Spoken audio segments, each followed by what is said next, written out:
वटस्य पत्रस्य पुटीशयामि बालं मुकुन्दं मनसा स्मरामि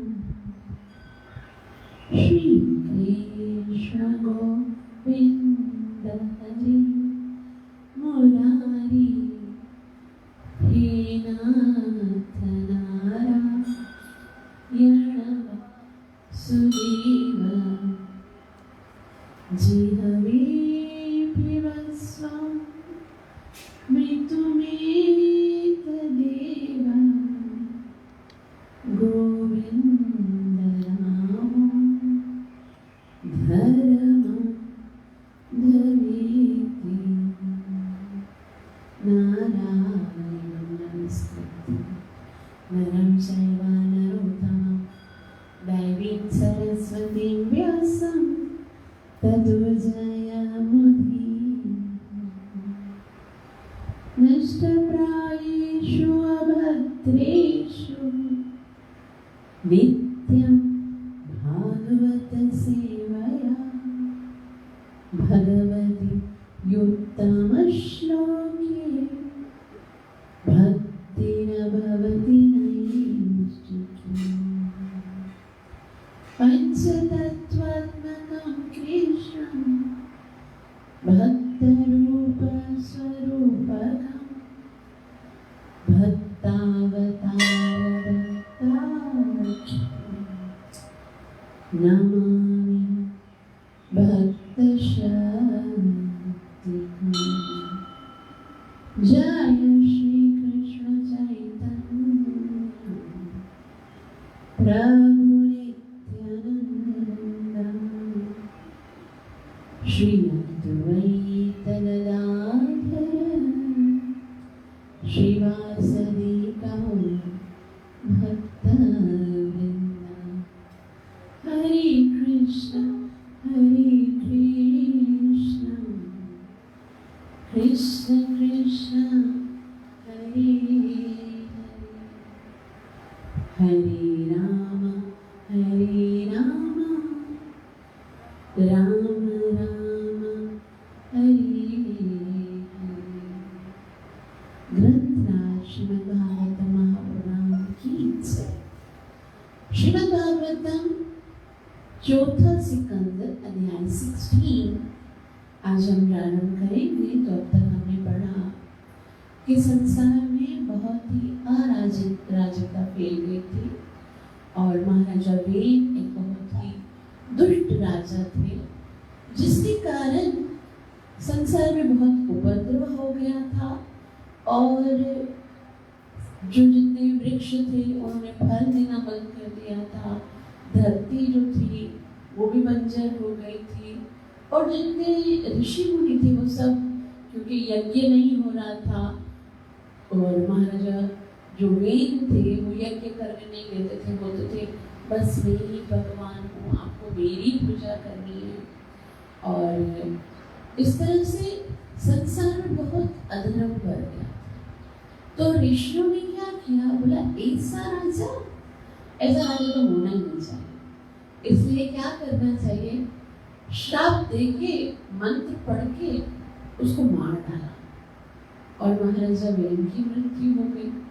अब महाराजा वेद की मृत्यु तो हो गई, लेकिन राजा तो चाहिए, क्योंकि अगर राजा नहीं होगा तो दूसरा कोई राज्य आक्रमण करेगा और इस तरह से बहुत ज्यादा जितनी प्रजा है वो दुखी होगी।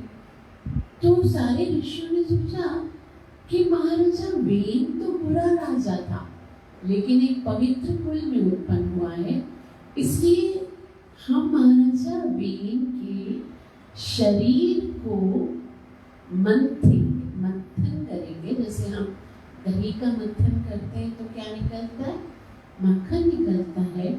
उसी तरह से महाराजा वेद के शरीर का जब मंथन किया तो पृथु महाराज जो कि भगवान के अवतार हैं और अर्ची माता जो कि लक्ष्मी महारानी का इनकारनेशन है, उनका प्राकट्य हुआ।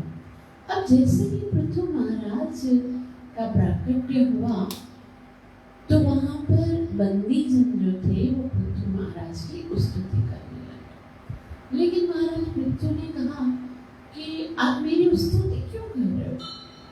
मैंने तो कोई ऐसा कार्य ही नहीं किया। कोई ऐसा कार्य करो, कोई कारनामा दो, उसके बाद तो है ना किसी की स्तुति करनी चाहिए। आपने तो अभी अभी मैं प्रकट हुआ हूँ और अभी अभी ही आप मेरी स्तुति करना स्टार्ट हो गए। तो जितने भी बंदी जन हैं और ऋषि जन हैं वो कहने लगे कि आप जो कार्य करेंगे तब करेंगे, लेकिन हमने गुरु साधु और शास्त्रों से आपकी महिमा पहले ही जानी हुई है। हम कोई ऐसे ब्लाइंडली आपकी स्तुति नहीं कर रहे हैं। आपके अंदर ये सारे गुण हैं और क्योंकि हमें ऋषियों ने शास्त्रों ने आपके गुण बताए हैं, इसी के लिए हम आपकी स्तुति कर रहे हैं। तो ये जो अध्याय 16 है उसका नाम है बंदी जनों द्वारा राजा पृथु की स्तुति। राजा पृथु के साक्षात भगवान का अवतार है, इसलिए हमें ये सीखना चाहिए कि भगवान की स्तुति कैसे की जाती है। भागवतम में बहुत सारी स्तुतियाँ हैं। कुंती महारानी की स्तुति, भीष्म देव की स्तुति, गोपियों की स्तुति और इसके अतिरिक्त भी गजेंद्र की स्तुति। लेकिन ये सारी स्तुतियाँ सीखने या पढ़ने का लाभ क्या है कि हम आते ना भगवान के सामने, आते हैं बस भगवान को समक्ष आते हैं, प्रणाम करते हैं, लेकिन हमको कुछ स्तुति करना भी आनी चाहिए। हम मनुष्य हैं ना, तो भगवान की स्तुति कैसे करनी चाहिए वो भी हमें सीखना चाहिए। लेकिन चलो हम सीख नहीं पाते हैं तो कम से कम ये स्तुतियाँ जो भगवान के शुद्ध भक्तों के द्वारा हुई हैं, जिनका उल्लेख भागवत में है, उनको हमें पढ़ना चाहिए और इसी से भगवान बहुत संतुष्ट होते हैं। क्योंकि जब हम पढ़ते हैं तो भगवान यह कंसीडर करते हैं कि हम ही भगवान की स्तुति कर रहे हैं। और यदि भगवान की स्तुति हम इतने सुंदर शब्दों में करते हैं तो भगवान हमें बहुत सारा आशीर्वाद देते हैं, जिसके कारण क्या होता है, हमारा मन पवित्र होता है और भगवान के चरणों में लगने लगता है। तो इस स्तुति को प्रारंभ करते हैं मैत्रेय मुनि। मैत्रेय उवाच इति ब्रुवाण नृपतिं गायका मुनिचोदिता तुष्टुवस्तुष्टमन् मनस्त वाग्मित सेवया। मैत्रेय ऋषि कहते हैं कि जब राजा पृथु इस प्रकार से विनम्रता से बोल रहे थे कि भाई मैंने तो अभी कोई ऐसा कार्य किया नहीं है, तो उनकी अमृत तुल्य वाणी से गायक अत्यधिक प्रसन्न हुए। कुछ लोगों को ना अपनी स्तुति सुनने की बहुत इच्छा होती है और कुछ लोगों को ना अच्छा नहीं लगता कि कोई हमारी स्तुति करे। तो ये स्तुति जो है वो एक ऐसी वस्तु है जो चाहते हैं ना कि मेरा सम्मान करे, मेरा सब गुणगान करे, मेरी स्तुति करे, उनसे दूर चली जाती है। और जो सोचते हैं ना नहीं मेरा गुणगान नहीं होना चाहिए, मेरे अंदर तो कोई योग्यता नहीं है, भाग के उनके पास आते हैं। तो यदि हम चाहते हैं कि हमारा सम्मान बढ़ना चाहिए, लोग हमें सम्मान दें, तो वे हमें सम्मान के पीछे नहीं भागना चाहिए, क्योंकि ये ऐसा ही है। अगर हम उसके पीछे भागते हैं तो बहुत आगे निकल जाता है, और यदि हम उसके पीछे नहीं भागते तो हमारे पीछे पीछे आता है। तो क्योंकि पृथु महाराज ने मना किया कि भाई मैं तो इस योग्य नहीं हूँ, आप मेरी स्तुति मत कीजिए, तो इससे तो वो और भी ज्यादा प्रसन्न हो गए और तब वे पुनः ऋषियों द्वारा दिए गए आदेशों के अनुसार राजा की बुरी बुरी प्रशंसा करने लगे। तो जितने भी ऋषि मुनि थे वो सब कह रहे थे कि हमको भगवान के इस अवतार की स्तुति करनी चाहिए। तो यहाँ पर एक चीज हमें ये भी समझनी चाहिए, ऐसे किसी की भी मुंह उठा के सेवा नहीं करनी चाहिए, स्तुति नहीं करनी चाहिए। पहले देखना चाहिए शास्त्रों के द्वारा, गुरुओं के द्वारा कि क्या वो इस स्तुति के योग्य है। क्योंकि पृथु महाराज यहाँ पर अपनी जो स्तुति कर रहे हैं उनको कहते हैं कि जो अगर वो मुख जो भगवान की स्तुति किए बगैर एक क्षण के लिए भी छूटता है तो समझो वो अपना सबसे बड़ा नुकसान कर रहा है। ये जुबान जो भगवान ने दी है वो किस लिए दी है?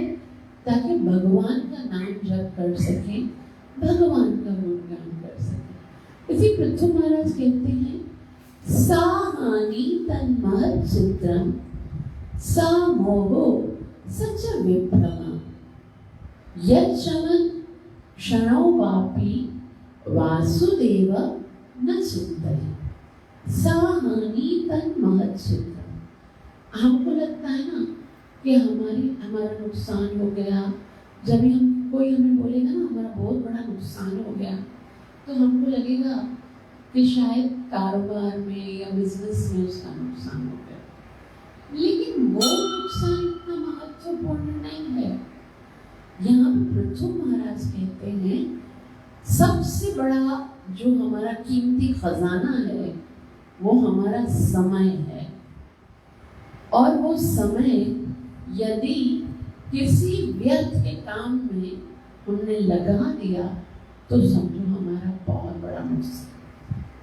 अभी जैसे कितना सुंदर समय है, सामने भगवान दर्शन दे रहे हैं, हम भागवत श्रवण कर रहे हैं, अगर ये समय हम इसमें नहीं लगाते तो हम किसी और चीज में लगाते, है ना। हमें हो सकता है फिजूल की बातचीत करने में या सोने में गुजार देते, लेकिन सबसे ज्यादा नुकसान जीव का तब होता है जब उसका समय फिजूल के कामों में वेस्ट होता है। तो बंदीगण जो है उनको जितने ऋषिगण हैं उन्होंने कहा कि भगवान के अवतार हैं, आप उनकी स्तुति कीजिए, और फिर वो खुशी से महाराजा पृथु की स्तुति करने लगते हैं। वे कहते हैं नालम वयं ते महिमानो वर्णने यो देववर्यो वदतारमायया वीणांग जातस्य च पौरुषं शाणिते वाचास्पतीनां अपि भ्रमोदीय। गायक कहते हैं हे राजन, आप तो साक्षात भगवान विष्णु के अवतार हैं और उनकी अहेतुकी कृपा से आप पृथ्वी पर अवतरित हुए हैं। किसको बोल रहे हैं? पृथु महाराज को। कि आप कौन है? साक्षात भगवान हैं और भगवान के अवतार हैं, और भगवान की कृपा से ही तो आपका यहाँ पर प्राकट्य हुआ। अतः हमें इतनी सामर्थ्य कहाँ है कि आपके इन महान कार्यों का सही सही गुणगान कर सके। यद्यपि आप राजा वेद के शरीर से प्रकट हुए हैं तो भी ब्रह्मा तथा अन्य देवताओं के समान बड़े बड़े वाचक और वक्ता भी आपकी महिमामय कार्यों का सही सही वर्णन नहीं कर सकते। तो इतना तो डन है कि हम भगवान की महिमा का पूरा पूरा वर्णन नहीं कर सकते, लेकिन फिर भी जितनी हमारे अंदर सामर्थ्य है, जितनी हमारे अंदर योग्यता है, जितनी भगवान ने बुद्धि दी है, जितना हम कर सकते हैं उतना हमें अवश्य करना चाहिए। भगवान का गुणगान करना चाहिए, भगवान की सेवा करनी चाहिए। तो भगवान ये नहीं देखते कि तुम कितना कर पाते हो, भगवान ये देखते हैं कि तुम कितना करना चाहते हो। बस हमारी इच्छा देखकर ही वो भगवान संतुष्ट हो जाते हैं कि इसकी इच्छा है, ये कर नहीं सकता है लेकिन इसकी इच्छा है कि मैं मंदिर आकर भगवान की कुछ सेवा करूं, भगवान का गुणगान करूं, तो भगवान उसी से खुश हो जाते हैं। और आगे ये सब बंदीगण कहते हैं, यद्यपि हम आपका ठीक से गुणगान कर सकने में असमर्थ हैं, हम कर नहीं सकते, तो भी हमें आपके कार्यों की महिमा का गायन में दिव्य स्वाद प्राप्त होता है। जैसे भगवान की स्तुति है ना, किसी के लिए भी संभव नहीं है। भगवान की महिमा, भगवान का गुणगान अगर साक्षात अनंत देव अपने 1000 मुखों से जब से दुनिया प्रकट हुई तब से लेकर प्रलय तक भी कंटिन्यूस भगवान का गुणगान करें, यदि संसार में जितनी भी पृथ्वी है उसको पेपर बना दिया जाए, जितने भी वृक्ष हैं उसको कलम बना दिया जाए, और जितने भी समुद्र हैं उनको स्याही बना दिया जाए, और हम भगवान का गुणगान लिखने का प्रयत्न करें, साक्षात वेद व्यास जी गणपति को लेकर आए और कहें बस तुम लिखते जाओ और मैं बोल रहा हूँ, लेकिन वो भी भगवान की महिमा का गुणगान करने में असमर्थ रहे। साक्षात भगवान भी यदि प्रकट हो जाएं तो भी अपनी महिमा का पूरा बखान नहीं कर सकते, क्योंकि कंप्लीटली पूर्ण वर्णन उसका किया जा सकता है जिसकी कोई लिमिट हो, जिसकी कोई हद हो। भगवान का गुण तो अनलिमिटेड है, भगवान के गुणों की कोई सीमा नहीं है। इस भगवान की महिमा की, भगवान की कृपा की कोई सीमा नहीं, प्रतिक्षण वर्तमान। जिस तरह से समुद्र की लहरों का कोई अंत नहीं होता, हम ऐसे नहीं सोचते कि भाई बस समुद्र में इतनी लहरें हैं, चाहे करोड़ हो, चाहे अरब हो, चाहे खरब, ऐसा तो नहीं है। जब तक समुद्र है उसके अंदर तो लहरें आती रहती हैं। तो कोई यदि सोचे आज मैं समुद्र की सारी लहरों को गिन के आऊंगा तो ऐसा तो संभव नहीं। जब वो गिन लेगा तो फिर दूसरी आ जाएगी, फिर दूसरी आ जाएगी। उसी प्रकार से भगवान के जो गुण हैं वो गिने ही नहीं जा सकते हैं, क्योंकि वो प्रतिक्षण वर्तमान है। एक के बाद भगवान के गुण जो हैं वो हमेशा बढ़ते रहते हैं।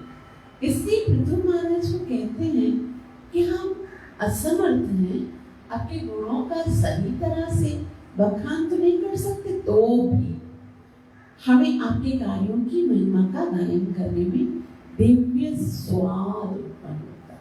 तो भले ही हम नहीं कर पाते भगवान का गुणगान, शेषनाग भी नहीं कर पाते, वेद व्यास जी नहीं कर पाते, गणपति नहीं कर पाते, स्वयं भगवान भी नहीं कर पाते, तो हमें ये नहीं सोचना नहीं भाई ये तो कर ही नहीं सकते तो फिर करने की जरूरत क्या है। नहीं, जीव का ये प्रथम कर्तव्य है कि अपनी इंद्रियों को भगवान की सेवा में लगाए। भले हम योग्य नहीं हैं, लेकिन हमें अपने मुख से भगवान की स्तुति करनी चाहिए।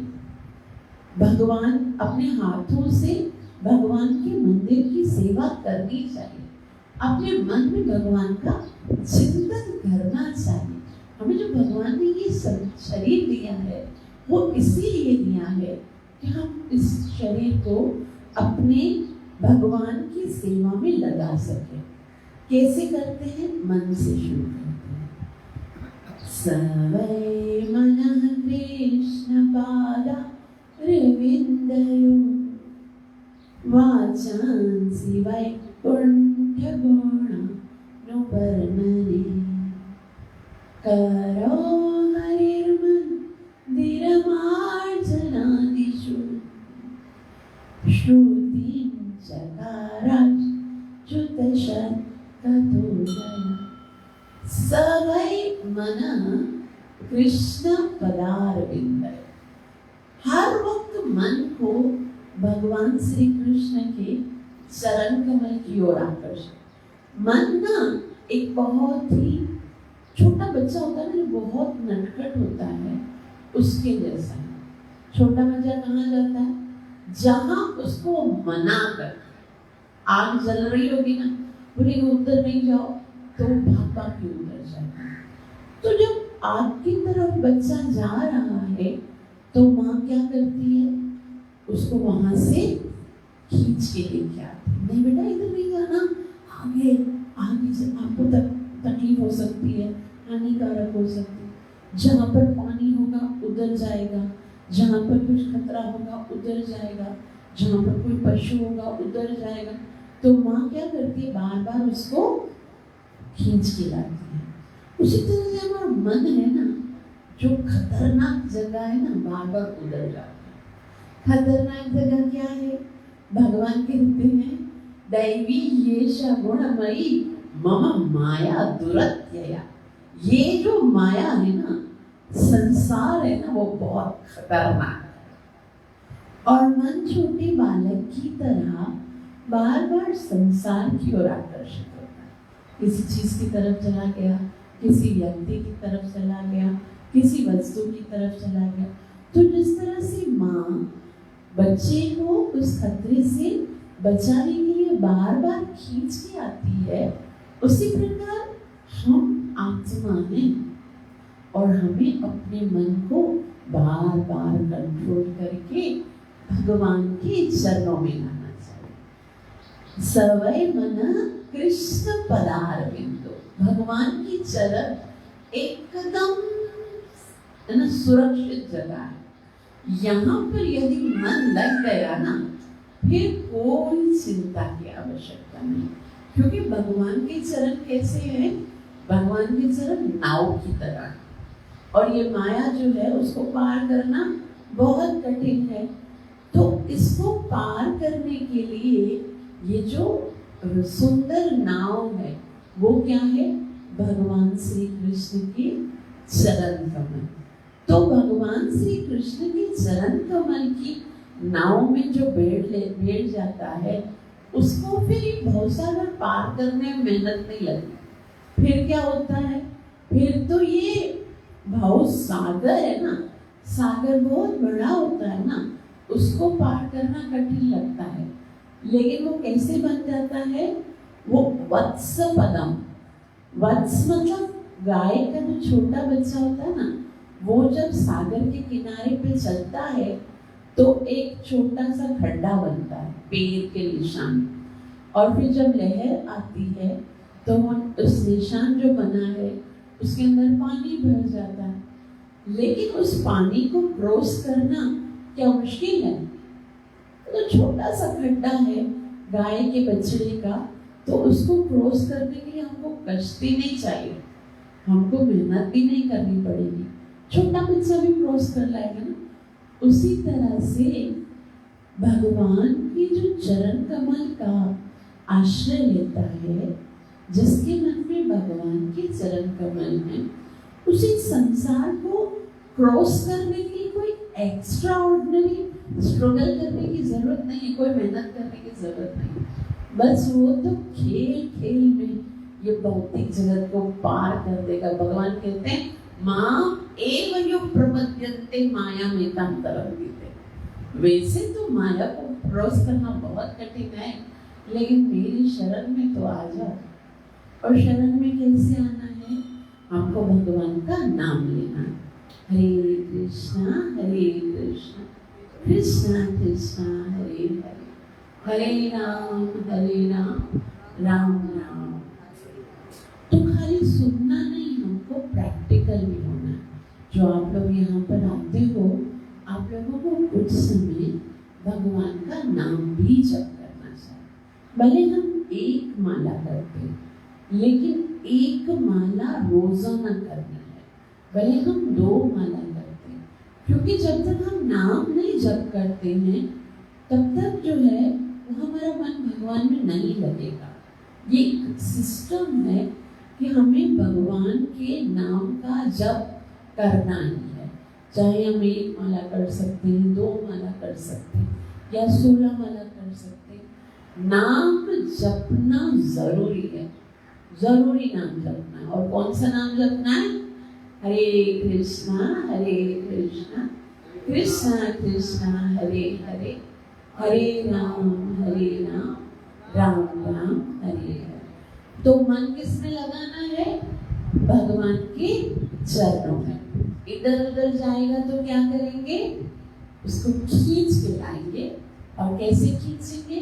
भगवान का नाम जप करके। सवाई मना कृष्ण पादारविंदयो और वाचांसी वैकुंठ गुणा नुवर्णने। वाचांसी मतलब ये जो जुबान है वो भगवान ने क्यों दी है? इसलिए नहीं दी है कि हम बस ऐसे ही फिजूल की बातें करते हैं। वाचांसी वैकुंठ गुणा यानी भगवान के गुणों का वर्णन करने के लिए दी है। तो जबान जब खुले ना तो भगवान की बात होनी चाहिए। भगवान गीता में कहते हैं तुम्हें अगर मेरे भक्तों को पहचानना है ना तो कैसे पहचानोगे? देख के नहीं पहचानोगे। भाई तिलक लगा हुआ है, कंठी पहनी हुई है तो समझ जाओ ये तो भगवान का शुद्ध भक्त है। तो रावण भी करके आया था। तो खाली वस्त्र पहनने से या तिलक लगाने से भक्त नहीं बनते।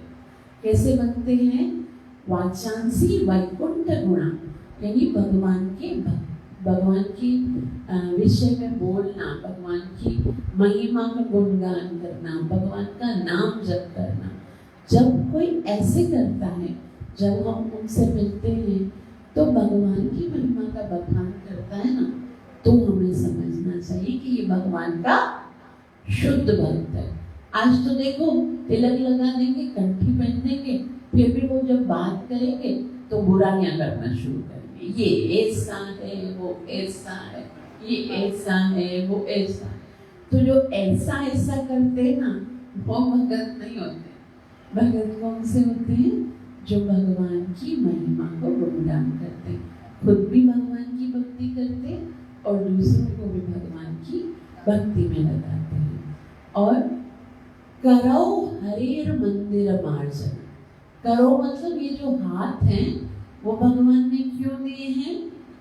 खाली खाना खाने के लिए नहीं दिए। क्यों दिए हैं? ताकि हम भगवान के मंदिर को साफ करें। देखिए मंदिर कितना साफ रहता है ना, कितने लोग आते हैं, फिर भी हमेशा कुछ भक्त जो है ना मंदिर को साफ करते रहते हैं। जब हम मंदिर को साफ करते हैं ना तो क्या होता है? साथ साथ में भगवान भी काम करते हैं। भगवान बोलते ना ये यथा माम प्रपद्यन्ते तथैव भजाम्यहम्। जो जिस प्रकार से मेरी सेवा करेगा मैं भी उसी प्रकार से डील करूंगा। हम भगवान के मंदिर को साफ करते हैं और भगवान हमारे दिल को साफ करते हैं। तो जो भगवान के मंदिर को साफ करते हैं ना उनका दिल खुद ब खुद भगवान साफ करते रहते हैं। और क्या करना चाहिए? कानों से भगवान की कथा सुननी चाहिए, पैरों से भगवान के मंदिर की परिक्रमा करनी चाहिए। ये बहुत सुंदर टेम्पल है। देखो यहाँ पर हमको परिक्रमा करने का भी लाभ मिलता है। परिक्रमा समझते हैं ना? आप समझते हो परिक्रमा? देखो यहाँ से शुरू करेंगे और पूरा गोल चक्कर लगाएंगे ना, पूरा इधर से जाके पूरा गोल चक्कर लगाएंगे ना, उसको परिक्रमा बोलते हैं। किसको बोलते हैं परिक्रमा? गोल चक्कर लगाएंगे। तो जब हम एक पैर लेते ना, एक कदम पे हमको एक अश्वमेध यज्ञ करने का लाभ मिलता है। और जब हम मंदिर की परिक्रमा करते हैं तो हमारे 84 लाख योनियों का चक्कर खत्म हो जाता है। तो जब भी मंदिर में आए हमको कुंज बिहारी के 4 चक्कर लगाने हैं। इसको परिक्रमा बोलते हैं। ठीक है? गिन के करना 4 बार। एक पूरा यहाँ पर खत्म होगा, फिर दूसरा, फिर तीसरा, ठीक है? 4 चक्कर, और ऐसे ही खाली बातें करते करते चक्कर नहीं लगाने। साथ में क्या बोलना है? हरे कृष्णा कृष्णा कृष्णा हरे हरे, हरे राम राम राम हरे हरे। मंत्र जप करते करते हमको परिक्रमा करनी चाहिए, और इस तरह से हमें अपनी सारी इंद्रियों को भगवान की सेवा में लगाना चाहिए। आगे कहते हम प्राधिकार प्राप्त मुनियों तथा पंडितों से मिले आदेशों के अनुसार ही आपकी महिमा का वर्णन करेंगे। तो मतलब हमको अपनी मर्जी से कुछ भी नहीं बोल देना चाहिए, हमको जरूर सीखना चाहिए ऋषियों से, भक्तों से, शास्त्रों से कि हमें कैसे भगवान का नाम जप करना। कोई लोग कोई ना कुछ सेंस नहीं होता, बस दिल जो करता है वही नाम जपते। हम उनसे पूछते हैं, भाई ये नाम आप जप कर रहे हो, क्यों कर रहे हो? बस हमको वो करता है इसलिए करते हैं, हमको बस यही अच्छा लगता है। भाई आपके लिए कुछ रिकमेंड किया गया गुरु के द्वारा, शास्त्रों के द्वारा, किसी ऋषि के द्वारा, किसी भक्त के द्वारा आपको कोई मंत्र मिलता है, कोई आपको सेवा मिलती है, उस हिसाब से करना होता है। मनगढ़ंत तरीके से भगवान की भक्ति नहीं होती। हम हर काम जो है ना रूल्स और रेगुलेशंस के साथ करते हैं। किस तरह से खाना बनाना है, किस तरह से काम करना है, बिजनेस करना है, नौकरी करनी है, हर चीज में रूल्स एंड रेगुलेशंस होते हैं। बाकी भगवान की भक्ति मर्जी से करते हैं। लेकिन Shrimad Bhagavad Gita chapter number 16 verse number 23 भगवान कहते हैं, यह शास्त्र विधि मुत्सृज्य वर्तते कामकारत न स सिद्धिम् अवाप्नोति न सुखम न पराम गतिम्। जो शास्त्र के अनुसार नहीं चलता है और अपने मनमाने ढंग से कार्य करता है, उसे ना कभी सुख मिलेगा, ना कभी सिद्धि मिलेगी, और ना ही परम गति मिलेगी। तो ये शास्त्र भगवान ने हमारे लिए दिए हैं। हमको इन्हें पढ़ना भी है, सुनना भी है, समझना भी है, और अपने जीवन में इम्प्लीमेंट भी करना है। तो यहाँ पर कहते हैं जो हम करेंगे वो जो पंडितों ने, मुनियों ने, ऋषियों ने बताया उसके अनुसार करेंगे। फिर भी हम जो कुछ कह रहे हैं वो अपर्याप्त तथा नगण्य है। हे राजा, चूंकि आप भगवान के साक्षात अवतार हैं, अतः आपके समस्त कर्म उदार तथा सदैव प्रशंसनीय है। कभी कभी लोग है ना भगवान के कामों में भी आर्ग्यूमेंट्स करते हैं।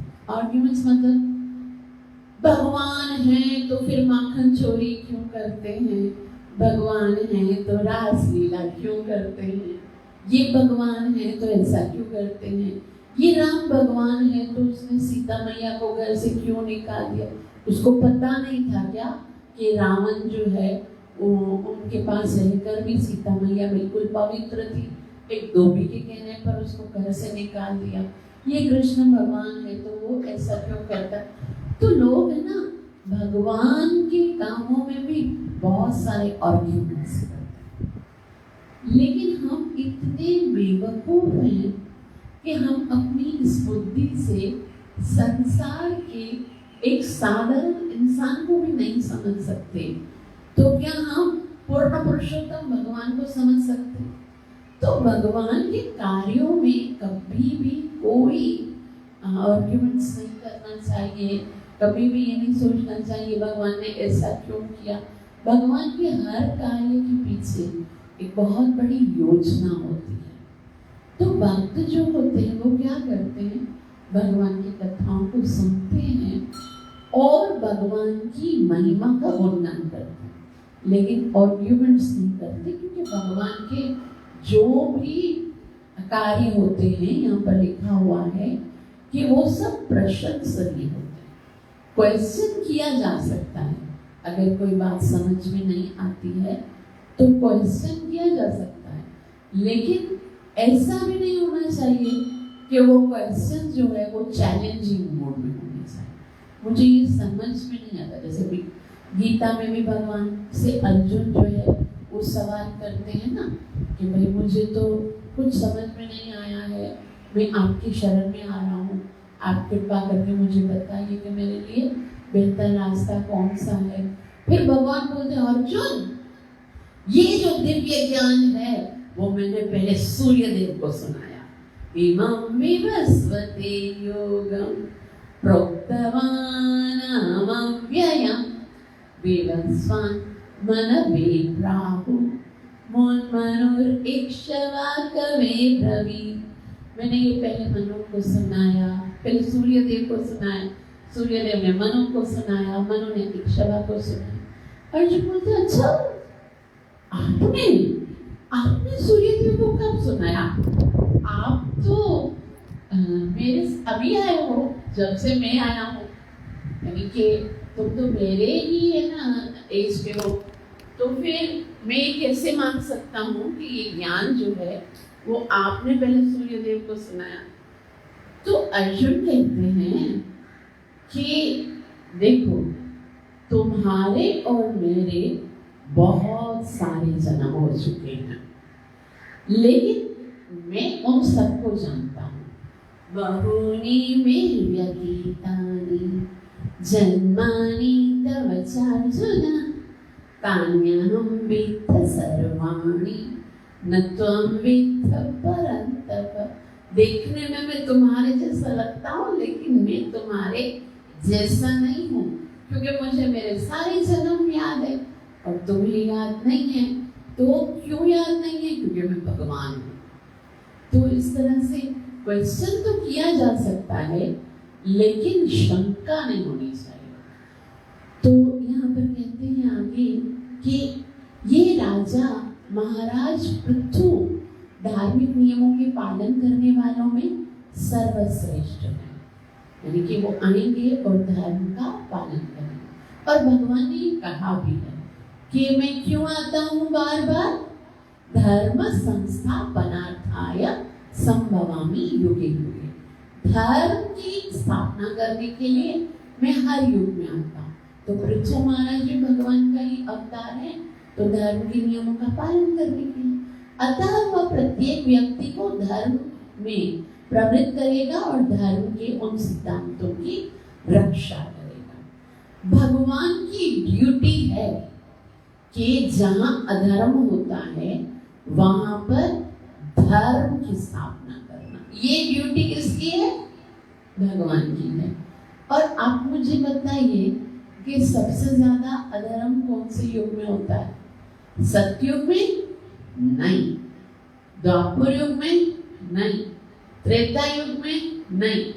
कलयुग में? सबसे ज्यादा अधर्म किस युग में होता है? कलयुग में। तो भगवान की ड्यूटी सबसे ज्यादा किस युग में होनी चाहिए? सतयुग में भगवान नरसिंहदेव बन के प्रकट हुए, खंबा फाड़ के हिरण्यकशिपु का वध कर दिया। त्रेता युग में भगवान राम आए और राम ने रावण को तीर मार के रावण का और दूसरे सारे राक्षसों का वध किया। द्वापर युग में भगवान श्री कृष्ण आए, कंस का वध किया, शिशुपाल का वध किया, जरासंध का वध किया। लेकिन कलयुग में सबसे ज्यादा धर्म की हानि किस युग में होती है?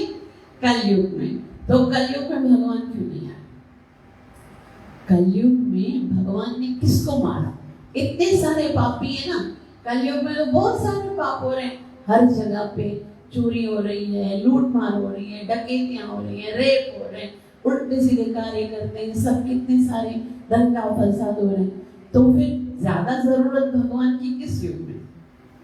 कलयुग में है। तो भगवान क्यों नहीं आए? भगवान आए हैं। कलयुग में भगवान कौन से स्वरूप में आए हैं? चैतन्य महाप्रभु के स्वरूप। कौन से स्वरूप में? तो भगवान ने सोचा कि भाई सतयुग में एक हिरण्यकशिपु था, तो एक नरसिंह ने आकर उसका वध कर दिया। त्रेता युग में एक रावण था, तो राम ने आकर उसका वध कर दिया। और द्वापर युग में कंस था, जरासंध था, शिशुपाल था, कृष्ण ने उनका वध कर दिया। लेकिन कलयुग में किस किसका वध करना पड़ेगा? बाबा ने भगवान ने सोचा कलयुग में तो हर घर में एक राक्षस है, हर घर में नहीं, हर एक इंसान के अंदर ही राक्षस है। पहले क्या होता था, जो राक्षस होते थे ना वो एक अलग प्लैनेट में रहते थे और देवता एक अलग प्लैनेट में रहते थे। जैसे सतयुग में, त्रेता युग में प्लैनेट सेम हो गया, पृथ्वी पर आ गए। जैसे राम जी भी धरती पर रहते थे, लेकिन वो अयोध्या में रहते थे और रावण कहाँ रहते थे, लंका में रहते थे। प्लैनेट सेम है लेकिन डेस्टिनेशन अलग अलग। उसके बाद द्वापर युग आया।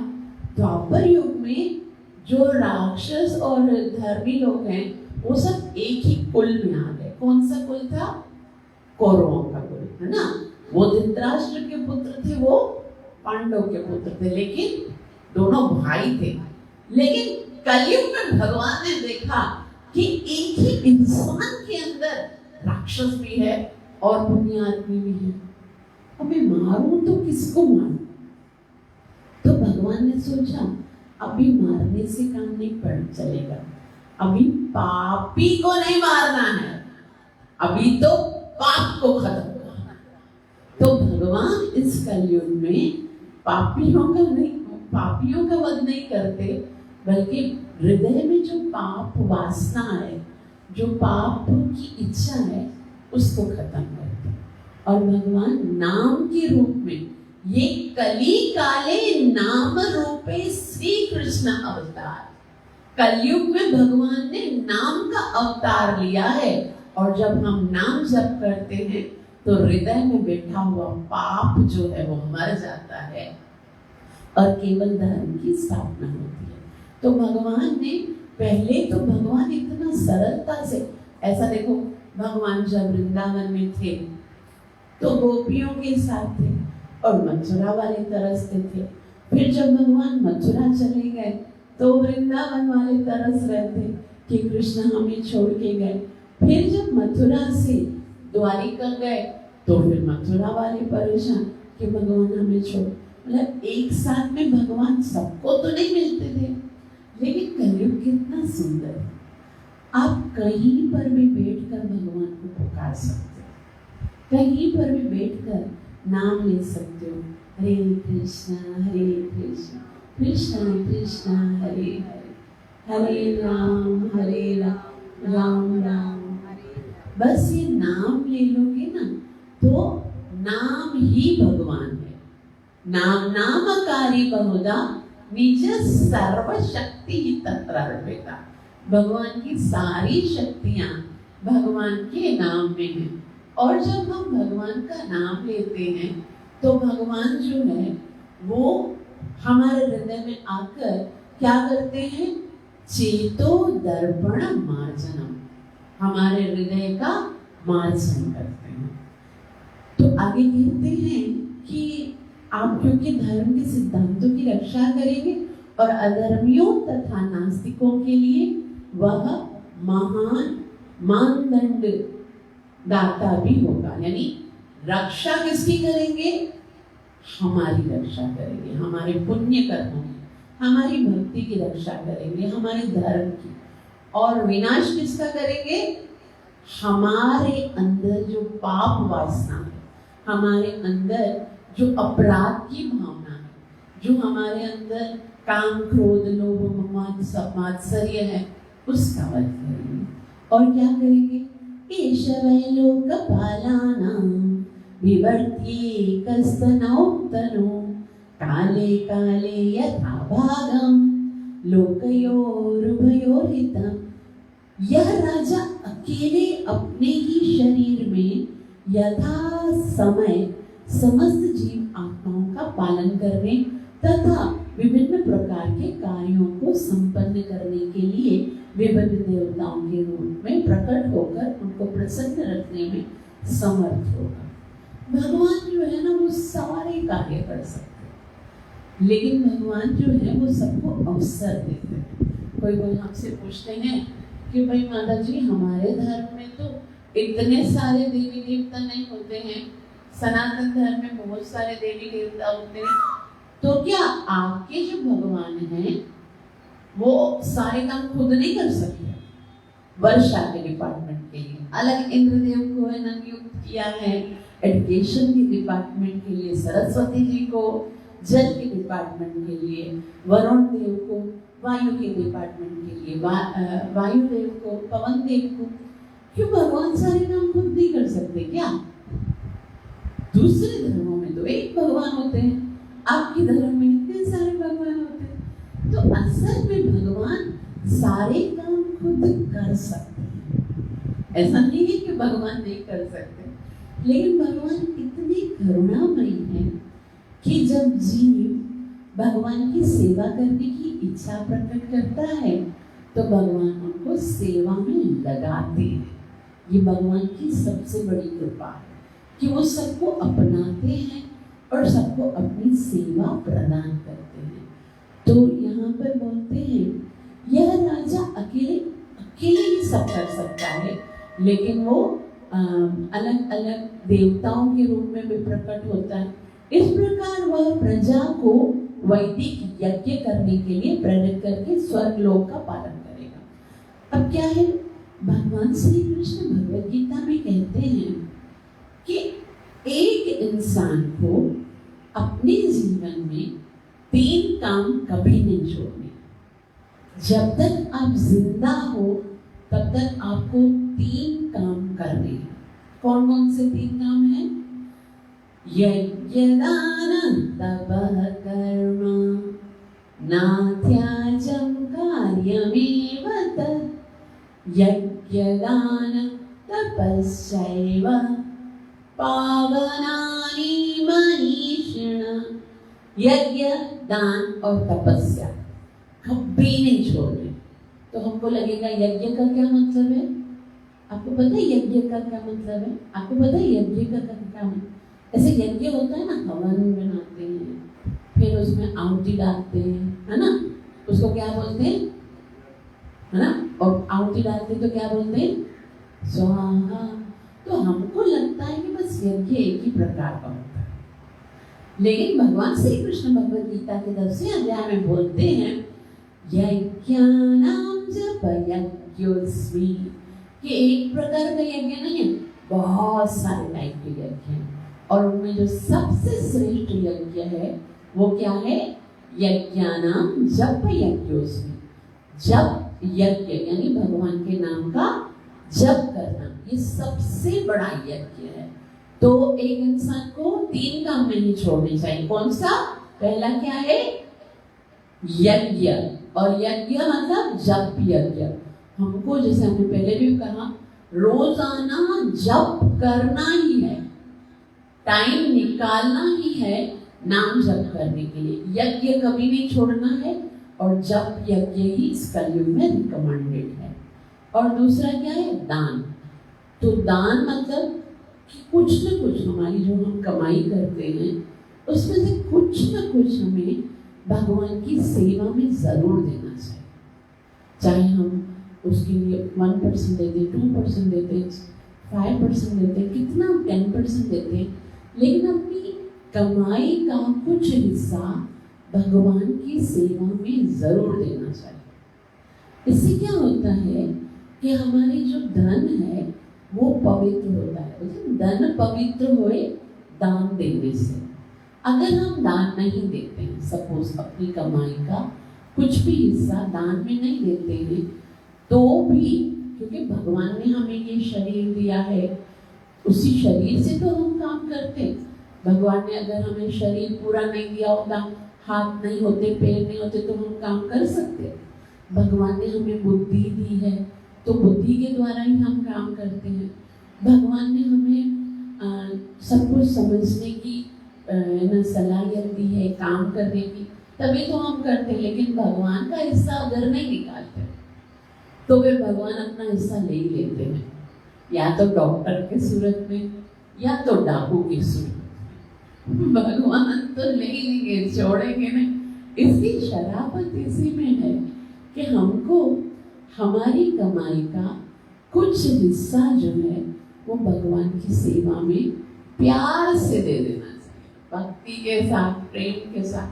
कहीं पर भी हम देख सकते हैं जहाँ पर भगवान का कथा होता है, कीर्तन होता है, प्रसाद वितरण होता है, भक्त लोग आते हैं, जुड़ते हैं, तो हमें भगवान की सेवा में कुछ न कुछ।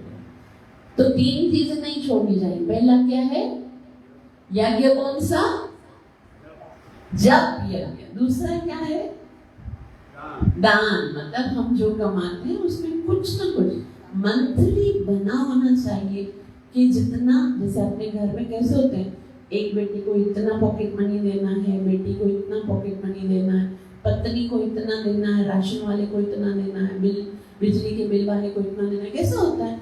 उसी तरह से इस स्केड्यूल में एक नाम भगवान का भी होना चाहिए कि इतना मुझे भगवान के लिए देना ही है, निकालना ही है। और उसके बाद तपस्या, यज्ञ, दान और तपस्या। अभी देखो, तपस्या जो है वो करना बहुत ज्यादा जरूरी है। अगर मनुष्य तपस्या नहीं करता है तो उसका जीवन जानवर के जैसा है। तो तपस्या कौन सी करनी चाहिए? इस कलयुग में सबसे बड़ी तपस्या है एकादशी का उपवास। आज कौन सी एकादशी है, किसी को पता है? योगिनी एकादशी। माता जी को देख पाते हैं। आज एकादशी का दिन है और एकादशी का उपवास भगवान श्री कृष्ण को बहुत पसंद है। हम दूसरी तपस्या नहीं कर सकते, हम लोग यात्रा करने नहीं जा सकते, हम लोग बड़े बड़े उपवास नहीं रखते, हम लोग और कुछ ना करें, हमें हर 15 दिन में एकादशी का उपवास जरूरी रखना है, जरूरी रखना है।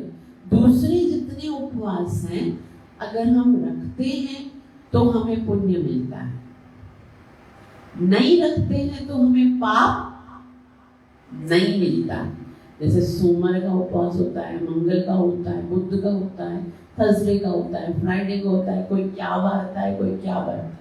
वो अगर हम रखेंगे तो हो सकता है पुण्य मिले, नहीं रखेंगे तो पाप नहीं मिलेगा।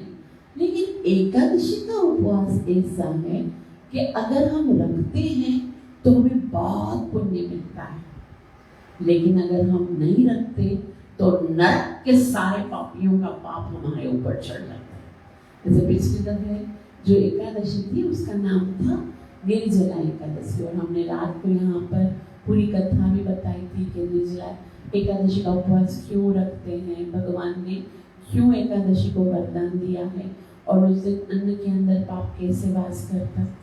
तो आज एकादशी के दिन हमको अन्न बिल्कुल भी नहीं खाना है। अन्न में पाप का वास होता है। जो अन्न खाता है ना उसके अंदर नरक के प्राणियों का पाप होता है। अब आप बताइए, नरक में कौन से प्राणी जाते हैं, कौन से पाप करते हैं? वो जो चोरी करते हैं वो भी जाते हैं, जो डाका डालते हैं वो भी जाते हैं, जो खून करते हैं वो भी जाते हैं, जो गुरु के साथ गुरु की हत्या करते हैं वो भी जाते हैं, जो गाय का मांस खाते हैं वो भी जाते हैं। हर कोई अपराधी जाते हैं ना। तो सारे पाप उस दिन अन्न के अंदर होते हैं। और जो अन्न खाता है उसको माता के कत्ल करने का पाप लगता है, पिता की हत्या करने का पाप लगता है, गुरु की हत्या करने का पाप लगता है, चोरी करने का पाप लगता है, डाका डालने का पाप लगता है, किसी के साथ गलत काम करने का पाप लगता है। मतलब सारे पाप उसको लगते हैं जो एकादशी के दिन अन्न खाता है। तो तपस्या में हमको क्या करना है? एकादशी का उपवास रखना। तो भगवान श्री कृष्ण ने बोला 3 काम कभी नहीं छोड़ने चाहिए। कौन कौन से? पहला क्या है? यज्ञ। कौन सा? हरे कृष्णा कृष्णा कृष्णा हरे हरे, हरे राम राम। तो हमको ये नियम बनाना है कि कुछ भी हो जाए हमको रोजाना भगवान के नाम का जप यज्ञ करना है, माला पे करना है। ऐसे ही नहीं मन में चलता रहता है। कुछ लोग बोलते हैं मन में चलता रहता है, मन में क्या चलता है भगवान से पूछ के बताओ। अगर भगवान ने माइक पकड़ के अनाउंस कर दिया ना कि आपके मन में क्या चल रहा है, तो किसी को मुंह दिखाने के लायक नहीं बचेंगे। मन में क्या चल रहा है वो भगवान को पता है। मन की बात मत करो, मुंह से जप करो, हाथ में माला पकड़ो और नाम जप करो। पहला यज्ञ है जप करना। दूसरा क्या है? दान। दान मतलब कुछ न कुछ भगवान की सेवा में देना है, जितनी आपकी सामर्थ्य है। और तीसरा क्या है? यस, तपस्या। कौन सी तपस्या करनी है? कौन सी तपस्या करनी है? हाँ, अभी मैंने बताया ना, कौन सी तपस्या करनी है? कौन सा व्रत रखना है? कौन सा रखना है? एकादशी का उपवास रखना है। ठीक है, ये 3 काम करने हैं। तो अभी हम बोलेंगे भाई माता जी, हमको पहले तो पता नहीं था कि आज एकादशी है, मैंने तो चाय बिस्किट खा लिया, पराठा खा लिया, ये खा लिया, अब क्या कर सकते हैं? अब हम नेक्स्ट टाइम से करेंगे। ठीक है, पता है जब तक पता नहीं होता है ना, तब तक शायद अपराध नहीं लगेगा, लेकिन जब पता चल जाता है ना, फिर तो पाप लगता ही है। तो अब तो आपको पता चल गया, अब तो अगर आप अनाज खाओगे ना, फिर तो सारे पाप लगेंगे ही लगेंगे। आपने बहुत बड़ी गलती कर दी आज यहाँ पर आकर। तो अब क्या करना है? अब अनाज नहीं खाना। तो आप बोलोगे लेकिन पहले जो खाया, देखो ऐसा होता है कि अगर हम किसी की हत्या कर देते हैं, खून हो जाता है हमारे हाथ से, वो हमें ना गलती से हो गया, और हम ये सोचे भाई अब तो मेरे से गलती से खून हो ही गया है, एक खून की सजा भी फांसी है, 100 खून की सजा भी फांसी होगी, तो मैं अब क्या करता हूँ? सीरियल किलर बन जाता हूँ, रोज एक को मारूंगा। क्या ऐसा सोचेंगे? बल्कि क्षमा मांगेंगे भगवान से, भगवान गलती हो गई, आइंदा से नहीं करूंगा। तो अब तक अगर एकादशी उपवास नहीं रखा है, गलती हो गई, अनाज खाया, गलती हो गई, क्योंकि अनाज के अंदर पाप था, लेकिन आज कुंज बिहारी के चरणों में बैठकर हाथ जोड़ के क्षमा मांगो कि भगवान आज तक तो मुझे पता ही नहीं था, प्रिय वल्लभा माता जी ने बताया ही आज है, तो इसके लिए आज से मैं आपके चरणों में ये वचन देता हूँ कि मैं एकादशी के दिन अनाज नहीं खाऊंगा, मैं रोजाना हरि नाम का जप जरूर करूंगा, मैं रोजाना जो भी कमाऊंगा उसका कुछ न कुछ हिस्सा भगवान के लिए जरूर निकालूंगा। तो ये 3 काम मैं जरूर करूंगा, आप मुझे अपने चरणों की सेवा में स्वीकार कीजिए। तो इस तरह से यज्ञ करने के लिए प्रेरित करते हैं, स्वर लोक का पालन करेगा और यथा समय वह उचित वर्षा इस द्वारा इस पृथ्वी लोक का भी पालन करेंगे। तो भगवान जो है वो सारे ये करने से क्या होगा? अगर हम ये 3 काम करते हैं तो भगवान जो है वो हमारे जितने भी दुख हैं उनको खत्म करते हैं, भगवान हमारी सहायता करते हैं, हमें सुरक्षा प्रदान करते हैं।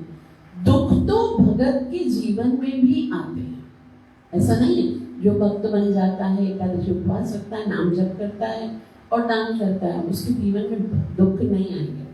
दुख तो आते हैं, लेकिन भगवान हर एक दुख में उसकी सहायता करते हैं, उसको सपोर्ट करते हैं। और जब भगवान साथ में होते हैं फिर तो ऐसे दुख तो बार बार आए।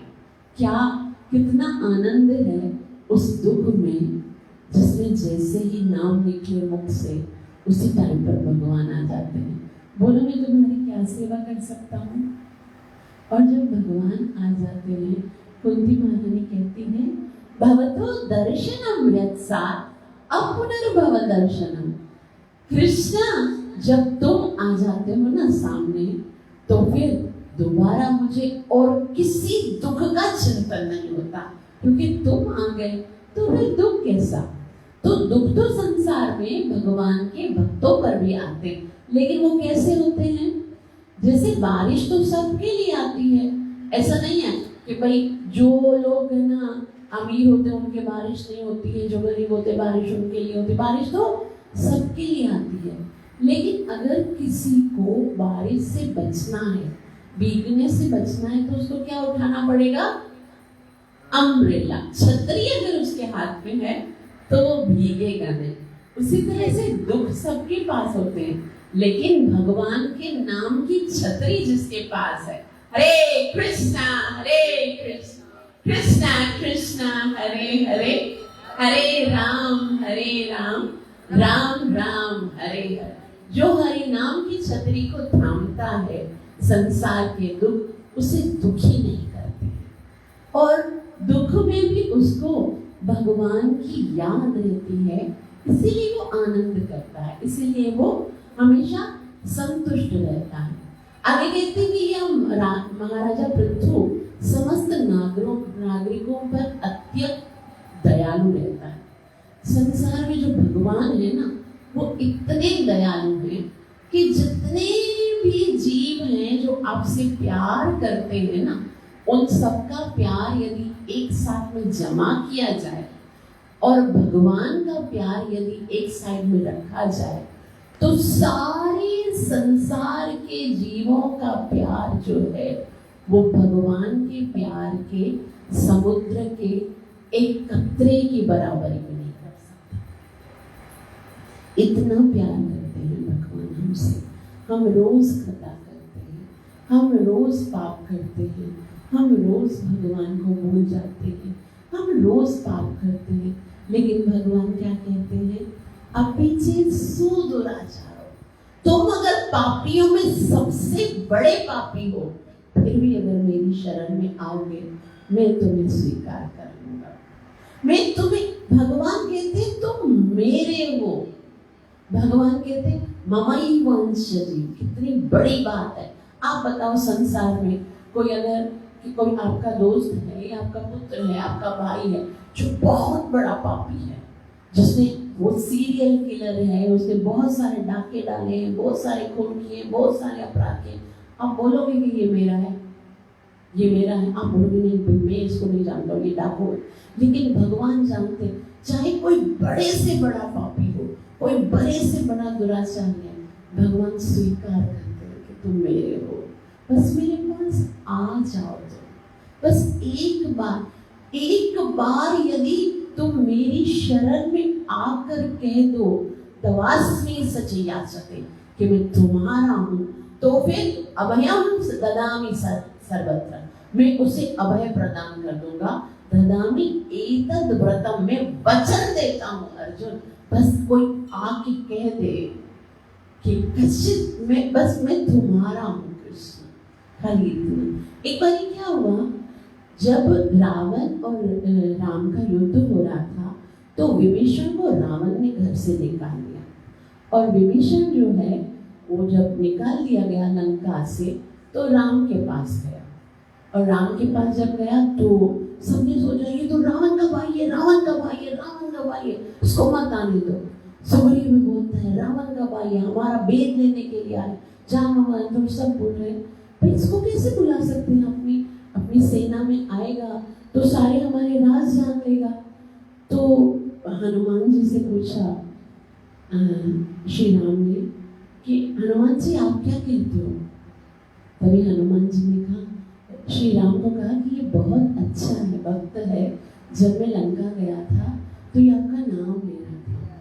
तो जैसे ही विभीषण आया और श्री राम के चरणों में प्रणाम किया, तो भगवान श्री राम ने कहा, उठो लंकेश। लंकेश मतलब अभी तक तो कुछ भी नहीं हुआ, लंका का युद्ध भी नहीं हुआ, रावण भी नहीं मरा, और भगवान श्री राम ने विभीषण को क्या कहा, हे लंकेश उठो।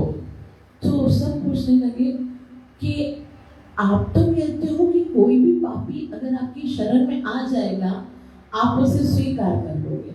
आज विभीषण आया है तो आपने रावण को मारने से पहले ही उसको लंका का राज्य दे दिया। कल अगर रावण आया तो फिर क्या करोगे? तो श्री राम कहते हैं रावण को भी स्वीकार कर लूंगा। बोला लेकिन राज्य कौन सा दोगे? ये राज्य लंका का तो आपने किसको दे दिया? विभीषण को दे दिया। तो श्री राम बोलते हैं मेरे पास एक राज्य थोड़ी है, अगर रावण मेरी शरण में आ जाएगा तो मैं उसे अयोध्या का राज्य दे दूंगा। तो फिर सुग्रीव पूछते हैं, अच्छा अगर रावण को आप अयोध्या का राज्य दे दोगे और कल भरत बोलेगा भ्राताश्री अयोध्या का राज्य तो मुझे चाहिए, आप मुझसे लेकर रावण को कैसे दे सकते हो, फिर भरत को क्या दोगे? तभी श्री राम कहते हैं, अगर भरत ने भी राज्य मांगा ना तो मैं भरत को अपना वैकुंठ का राज्य दे दूंगा। तभी फिर आगे पूछते हैं कि अगर आप वैकुंठ का राज्य भरत को दे दोगे, लंका का राज्य विभीषण को, अयोध्या का राज्य रावण को और वैकुंठ का राज्य भरत को दे दोगे, तो खुद का रहोगे? आपके रहने के लिए तो कोई राज्य ही नहीं बचेगा। तभी श्री राम एक बहुत सुंदर बात कहते हैं कि सुग्रीव, मुझे रहने के लिए राज्य नहीं चाहिए, मैं तो हनुमान जैसे भक्तों के हृदय में ही आनंद महसूस करता हूँ। मुझे तो भक्तों के हृदय का ही राज्य चाहिए और कहीं का राज्य नहीं चाहिए। बाकी मेरी शरण में जो आएगा उसको तो मैं कहीं का भी राजा बना दूंगा। वश्यावल रामचंद्र भगवान की। तो यहाँ पर भगवान जो है वो सबके ऊपर दयालु होते हैं। यदि एक दीन पुरुष विधि विधानों की अवहेलना करके राजा के सिर पर अपना पांव रख दे तो भी राजा अपनी अहितु की कृपा से उस पर ध्यान न देकर क्षमा कर देता है। भगवान कितने कृपालु हैं, आप सोच सकते हो। एक बार क्या हुआ, सारे ऋषि मुनि सारे ब्राह्मण एक जगह पे जमा हुए। वो सोचने लगे सनातन धर्म में ना ये बहुत बड़ी कंफ्यूजन है कि भगवान कौन है, भगवान कौन है, भगवान कौन है। लेकिन हम ना किसी तरह से परीक्षा लेते हैं कि भगवान कौन है। तो सबने, एक ऋषि था जिसका नाम भृगु ऋषि था, उसको बोला कि आप जाइए और भगवान की परीक्षा लेकर आइए। बोले कितने सारे देवी देवता, मैं किन किन की परीक्षा लूं? बोले ऐसा करो, खाली 3 जो मुख्य देवता है ना उनकी परीक्षा लो। 3 मुख्य देवता कौन है? ब्रह्मा, विष्णु और महेश। बस उनकी खाली परीक्षा ले लो। उनमें से जो पास हो गया ना, समझना कि वही भगवान है। तो सबसे पहले भृगु ऋषि जो है, भृगु ऋषि ब्रह्मा जी के पुत्र हैं। वो ब्रह्मा जी के पास गए और ब्रह्मा जी के पास जाकर उन्होंने कोई अपराध नहीं किया। इतने दिनों के बाद आए थे और ब्रह्मा जी अपने आसन पे बैठे हुए थे और भृगु ऋषि आए और अपना काम वाम कर रहे थे इधर उधर। और ब्रह्मा जी को इतना क्रोध आया, इतना क्रोध आया। बोले तुम्हारे अंदर इतना भी शिष्टाचार नहीं है कि पिता के सामने आते हैं या किसी बड़े देव के सामने आते तो सबसे पहले उसको प्रणाम करना चाहिए। तुम्हारे अंदर इतना भी शिष्टाचार नहीं है, तुम्हें तो श्राप देकर मार डालना चाहिए। तो कुछ भी नहीं किया, कोई पाप नहीं किया, कोई अपराध नहीं किया और उसको श्राप देने के लिए आगे बढ़े। देखो देवता कैसे क्रोध करते हैं। इंद्र देव के लिए इतने सालों तक ब्रजवासियों ने यज्ञ किया, इतने सालों तक पीढ़ी दर पीढ़ी यज्ञ कर रहे थे और एक यज्ञ नहीं किया, गोवर्धन की पूजा की। तो इंद्रदेव ने क्या किया, सारे सामंतक वेदों को बोला कि पूरे ब्रज को डबो दो, पूरे जितने भी ब्रजवासी हैं, उनकी गैया हैं, सबको मार डालो। ऐसे नहीं सोचा मैं कोई बात नहीं, एक दफा मेरा यज्ञ नहीं किया तो कोई बात नहीं, इतने टाइम से तो किया था तो उनको मैं माफ कर देता हूँ। नहीं, उन्होंने सबको मारने की चेष्टा की जिन्होंने यज्ञ किया था और जिन्होंने नहीं किया था उनको मारने की चेष्टा नहीं की। इधर ब्रज था, उस तरफ जयपुर है, जयपुर में बारिश नहीं हो रही थी। उस तरफ जो है वो उधर दूसरी मथुरा है जहाँ पर राम, वृंदावन से बहुत थोड़ा दूर है, वहां पर भी बारिश नहीं हुई। वहां पर आगरा है, वहां पर भी बारिश नहीं। बारिश कहाँ पर हो रही थी? ब्रज धाम में हो रही थी। जो हर साल इंद्र की यज्ञ करते थे, पूजा करते थे, उनके ऊपर ही आक्रमण हो रहा है। तो ब्रह्मा जी जो है उन्होंने सोचा कि भृगु बहुत ही घमंडी हो गया, उसको तो श्राप देना चाहिए।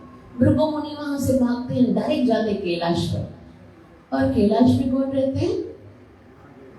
महादेव।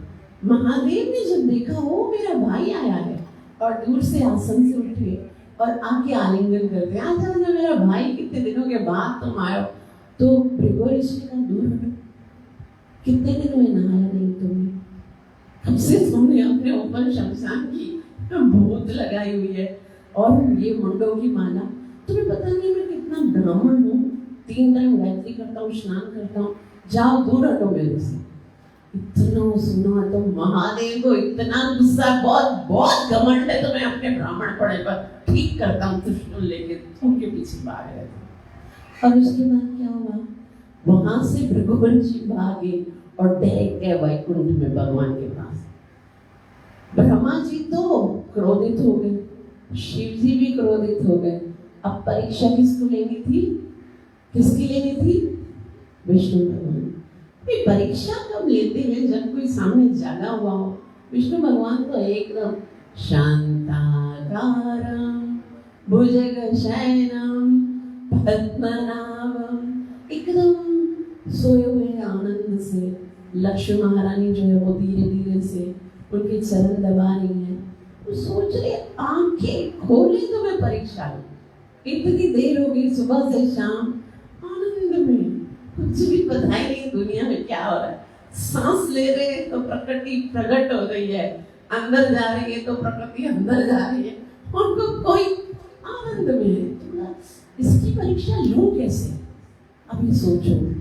उधर से भृगु ऋषि आ रहे हैं, विष्णु जी अपनी पत्नी के साथ बेडरूम में हैं और आते हैं परीक्षा लेने के लिए। क्या करते हैं, डायरेक्ट से लात लगाते हैं उसकी छाती पर।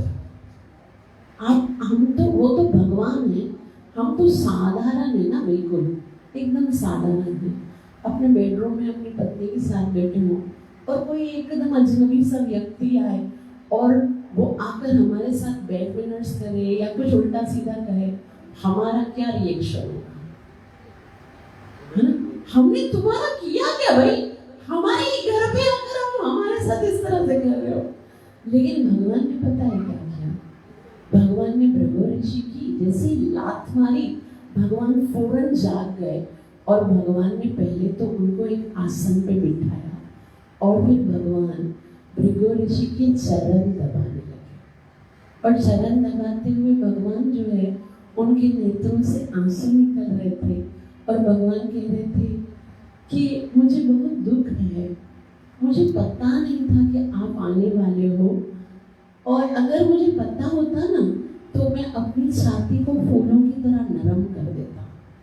आपके चरण कितनी कोमल हैं, आपके चरण इतने कोमल हैं और मेरी जो वक्षस्थल है, मेरा छाती इतना कठोर है, तो आपका चरण जब मेरी छाती पे लगा होगा तो आपको बहुत कष्ट होगा। ये भगवान है जो कुछ भी कर लेना हम तो भी हमें अपराधी नहीं मानते। देखो यहाँ पर लिखा है कि दीन पुरुष यदि विधि विधानों की अवहेलना करके राजा के सिर पर अपना पांव भी रख दे तो भी राजा की अहितों की कृपा से उस पर ध्यान न देकर क्षमा कर देता है। ऐसे भगवान है, ये है हमारे भगवान जो हमारे अपराधों को देखते नहीं। आपके पास करोड़ों जन्मों में इतने अपराध करने का सामर्थ्य नहीं है जो भगवान का एक नाम खत्म कर सकता है। केवल एक बार अधिक हम भगवान का नाम ले ले तो नाम नो ही आवती शक्ति पाप नर हरणे हरि तावत कर तुम न शक्तो पातकम पातकी नरः।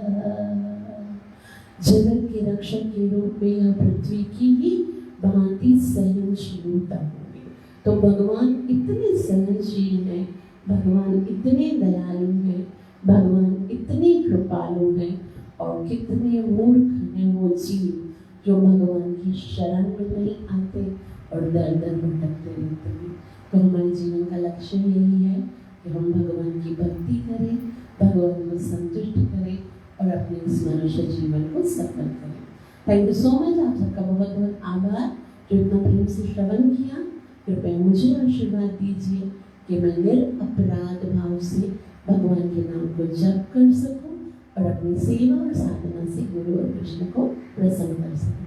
ग्रंथराज श्रीमद् भागवतम महापुराण की, ग्रंथराज श्रीमद् भागवतम महापुराण की, प्राण प्रिय श्री राधा कुंज बिहारी भगवान की, पतित पावनी दैलोरंग महाप्रभु की जय Swaminarayan. Thank you so much.